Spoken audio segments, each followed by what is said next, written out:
इमरान खान से मुलाकात पर 10,000 रुपए टैक्स लगा दें, मसले हल हो जाएंगे। रुकने असेंबली फाटा से मुंतखब रुकने असेंबली इकबाल आफरीदी ने कायमा कमेटी के इजलास में कहा है कि इमरान खान से मुलाकातों पर फी मुलाकात 10,000 रुपए रख दें, इतनी रकम जमा हो जाएगी कि कोई मसला नहीं रहेगा।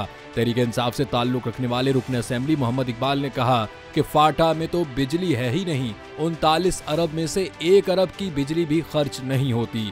पाकिस्तान की आज़ादी से अब तक फाटा में तो बिजली के तार ही नहीं हैं। रुकने कमेटी मोहम्मद इकबाल ने मजीद कहा कि आप डैम्स को मत बेचें, अगर कोई भी मसला है तो बानी पीटीआई इमरान खान से मुलाकात पर पैसे रख दें, इमरान खान से मुलाकात पर 10,000 रुपए टैक्स लगा दें, इतना पैसा इकट्ठा हो जाएगा कि कोई भी मसला नहीं रहेगा। ये कहकर रुकने कमेटी मोहम्मद इकबाल इजलास छोड़कर बाहर चले गए। इस पर मुस्लिम लीग नून के रुकने कमेटी राना मोहम्मद हयात ने कहा कि आप लोग असेंबली इजलास में भी ऐसा ही करते हैं।